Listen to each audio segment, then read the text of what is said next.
ಮಹಾನಗರ ಪಾಲಿಕೆ ಎದುರು ವಿವಿಧ ಬೇಡಿಕೆ ಈಡೇರಿಕೆಗೆ ಆಗ್ರಹಿಸಿ ನೌಕರರು ನಡೆಸ್ತಾ ಇರೋ ಪ್ರತಿಭಟನೆ 3ನೇ ದಿನಕ್ಕೆ ಕಾಲಿಟ್ಟಿದೆ. ಈ ನಡುವೆ ಸಂಸದ ಬಿವೈ ರಾಘವೇಂದ್ರ ಭೇಟಿ ನೀಡಿ ಪೌರ ಕಾರ್ಮಿಕರ ಸಮಸ್ಯೆಗಳನ್ನು ಆಲಿಸಿದರು. ಸಿಗಂದೂರು ಸೇತುವೆ ಉದ್ಘಾಟನೆ ಕುರಿತು ಶೀಘ್ರದಲ್ಲಿ ಸಚಿವರನ್ನ ಭೇಟಿಯಾಗುತ್ತೇನೆ. ಆ ಸಂದರ್ಭದಲ್ಲಿ ಪೌರ ಕಾರ್ಮಿಕರ ಸಮಸ್ಯೆಗಳನ್ನು ಪ್ರಸ್ತಾಪಿಸೋದಾಗಿ ಈ ಸಂದರ್ಭದಲ್ಲಿ ಹೇಳಿದರು.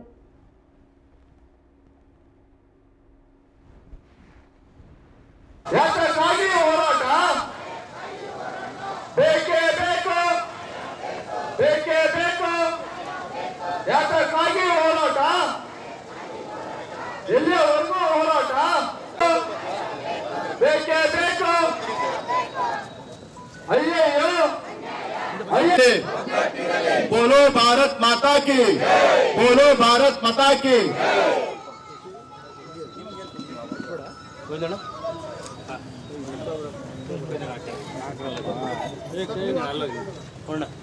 भारत माता की, ಭಾರತ್ ಮಾತಾ ಕಿ ಪಾಲಿಕೆ ನೌಕರರ ಹೋರಾಟಕ್ಕೆ, ಪೌರ ಕಾರ್ಮಿಕರ ಹೋರಾಟಕ್ಕೆ. ಇವತ್ತು ಬೆಳಿಗ್ಗೆ ಮನೆಯಲ್ಲಿ ಸಮಯ ಕಳೆದು ನಿಮ್ಮ ಜನ್ಮ ಕೊಟ್ಟಂತ ನಿಮ್ಮ ಅಪ್ಪ ಅಮ್ಮದಿರ ಆಶೀರ್ವಾದ ಪಡ್ಕೊಳ್ಬೇಕು. ನೀವು ಜನ್ಮ ಕೊಟ್ಟಂತ ನಿಮ್ಮ ಮಕ್ಕಳು ನಿಮ್ಮ ಆಶೀರ್ವಾದ ಪಡ್ಕೊಳ್ಬೇಕು. ಇಂಥ ಒಂದು ಸಂದರ್ಭದಲ್ಲಿ ನಿಮ್ಮ ಭವಿಷ್ಯಕ್ಕೋಸ್ಕರ ಬೀದಿಗೆ ಇಳಿದು ಹೋರಾಟ ಮಾಡುವಂತ ಒಂದು ದುಸ್ಥಿತಿ ಇವತ್ತು ಬಂದಿರೋದು ನೋಡಿದ್ರೆ ಯಾವುದೇ ಕಾರಣಕ್ಕೂ ಕೂಡ ಕಣ್ಮುಚ್ಕೊಂಡು ಕೂತಿರುವಂತ ಆಡಳಿತ ನಡೆಸುವಂತ ಜಾಗದಲ್ಲಿರುವಂತ ಮಹನೀಯರಿಗೆ ನಿಮ್ಮೆಲ್ಲರ ಪರವಾಗಿ ನಾನು ವಿನಂತಿಯನ್ನು ಮಾಡ್ಕೊಂತೀನಿ. ನಿಮ್ ಬೇಡಿಕೆ ಯಾವುದು ಇಲ್ಲದನ್ನ ಕೇಳುವಂತ ಒಂದು ಪ್ರಯತ್ನವನ್ನು ಮಾಡ್ತಾ ಇಲ್ಲ. ತಮ್ಮ ಸ್ವಾಭಿಮಾನದ ಬದುಕಿಗೋಸ್ಕರ ತನ್ನ ಬೇಡಿಕೆಯನ್ನ ಮುಂದಿಟ್ಟಿದ್ದಾರೆ. ಅದರಲ್ಲೂ ಕೂಡ ಒಬ್ಬ ಗುಮಾಸ್ತನಿಂದ ಹಿಡಿದು IAS IPS ವರೆಗೂ ಕೂಡ ಸರ್ಕಾರಿ ನೌಕರಾಗಿ ನಾವು ಕೆಲಸ ಮಾಡ್ತೀವಿ. ಅದ್ರ ನೀವು ಮಾಡುವಂತ ಕೆಲಸ ಏನಿದೆ, ನಿಮ್ಮ ಕೆಲಸಕ್ಕೂ ಯಾವುದೇ ಕೆಲಸಕ್ಕೂ ಕೂಡ ನಾವು ತುಲನೆ ಮಾಡಿ ನೋಡ್ಲಿಕ್ಕೆ ಸಾಧ್ಯ ಇಲ್ಲ. ಅವರು ಕೂಡ ಸರ್ಕಾರ ದೇವರ ಕೆಲಸ ದೇವರ ಕೆಲಸ ಅಂತ ಮಾಡ್ತಾರೆ, ನೀವು ಕೂಡ ಸರ್ಕಾರದ ಕೆಲಸ ದೇವರ ಕೆಲಸ ಅಂತ ಮಾಡ್ತೀರಿ. ಆದ್ರೆ ನಿಮ್ಮ ಜೀವದ ಹಂಗನ್ನ ಮರೆತು ನಿಮ್ಮ ಕುಟುಂಬದ ಭವಿಷ್ಯ ಆ ದೇವರ ಕೈಯಲ್ಲಿ ಕೊಟ್ಟು ಊರು ಸ್ವಚ್ಛವಾಗಿರ್ಬೇಕು ಅಂತೇಳಿ ನಿಮ್ಮ ಆರೋಗ್ಯ ಹೆಚ್ಚು ಕಮ್ಮಿ ಆದರೂ ಕೂಡ ಶ್ರಮ ಪಟ್ಟು ಕೆಲಸ ಮಾಡುವಂತ ಒಂದು ಶ್ರಮಜೀವಿಗಳು ತಾವೆಲ್ಲರೂ ಕೂಡ ಇದ್ದೀರಿ.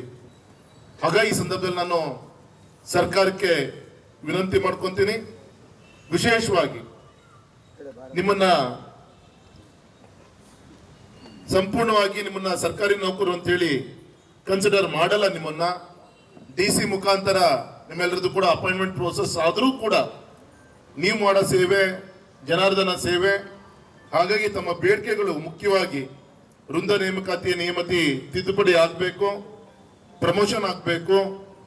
ನಮ್ಮ ಇನ್ನೊಬ್ಬರ ಆರೋಗ್ಯಕ್ಕೋಸ್ಕರ ಈ ಸಮಾಜವನ್ನು ಚೊಕ್ಕ ಮಾಡುವಂತ ನೀವು ನಿಮ್ಮ ಆರೋಗ್ಯ ಹೆಚ್ಚು ಕಮ್ಮಿ ಆದಾಗ ಉಚಿತವಾಗಿ ಆರೋಗ್ಯ ಯೋಜನೆಯನ್ನ ನಮ್ಮ ತಾಯಂದಿರಿಗೆ ಅಣ್ಣ ತಮ್ಮದಿರಿಗೆ ತರಬೇಕು. ಮತ್ತೆ ನಾವ್ಯಾರು ಕೂಡ ಕಾಡು ಪ್ರಾಣಿಗಳಲ್ಲ. ನಾವು ನಮಗೂ ಕೂಡ ಕೆಲಸ ಮಾಡಿ ಒಂದು ಬದಲಾವಣೆಯ ಒಂದು ಕಾರ್ಯಕ್ರಮಗಳು ಬೇಕಾಗತ್ತೆ. ಅದು ಪ್ರವಾಸ ಇರ್ಬೋದು, ಅದು ಬೇರೆ ಬೇರೆ ಕ್ರೀಡಾಕೂಟ ಇರ್ಬೋದು, ಸಾಂಸ್ಕೃತಿಕ ಕಾರ್ಯಕ್ರಮಗಳಿರ್ಬೋದು. ಈ ರೀತಿ ಒಂದು ಪ್ರೋಸೆಸ್ ಅನ್ನು ನಮ್ಮ ಮೇಲೆ ತರುವಂತ ಪ್ರಯತ್ನ ಮಾಡಬಹುದಾ, ಈ ದೃಷ್ಟಿಯಲ್ಲಿ ನಿಮ್ಮ ಹೋರಾಟಗಳು ನಡೀತಾ ಇದೆ. ಈಗಾಗಲೇ ನಮ್ದು ಸೆಮಿ ಗೌರ್ಮೆಂಟ್ ಅಂತೇಳಿ ಒಂದೇ ಒಂದು ಟೆಕ್ನಿಕಲ್ ಇಶ್ಯೂ ಇಟ್ಕೊಂಡು ಎಲ್ಲದೂ ಕೂಡ ಪೆಂಡಿಂಗ್ ಇಡುವಂತ ಪ್ರಯತ್ನ ಆಗಿದೆ. ನಮ್ಮ ಗೌರವಿತ ವಿರೋಧ ಪಕ್ಷದ ನಾಯಕರಾದಂತಹ ಸನ್ಮಾನಿತ ಅಶೋಕ್ ರವರು ಮತ್ತೆ ನಮ್ಮ ರಾಜ್ಯಾಧ್ಯಕ್ಷರಂತ ವಿಜೇಂದ್ರ ಅವರ ನೇತೃತ್ವದಲ್ಲಿ ಈಗಾಗಲೇ ಗೌರವಿತ ಭೈರತಿ ಸುರೇಶ್ ಅವರಿಗೆ ನಮ್ಮ ಮಹಾನಗರ ಪಾಲಿಕೆ ನಮ್ಮ ಈ ಇಲಾಖೆ ಅವ್ರ ಕೆಳಗೆ ಬರುತ್ತೆ. ಸ್ವಲ್ಪ ಪಾಪ ದೆಹಲಿಯ ಬೇರೆ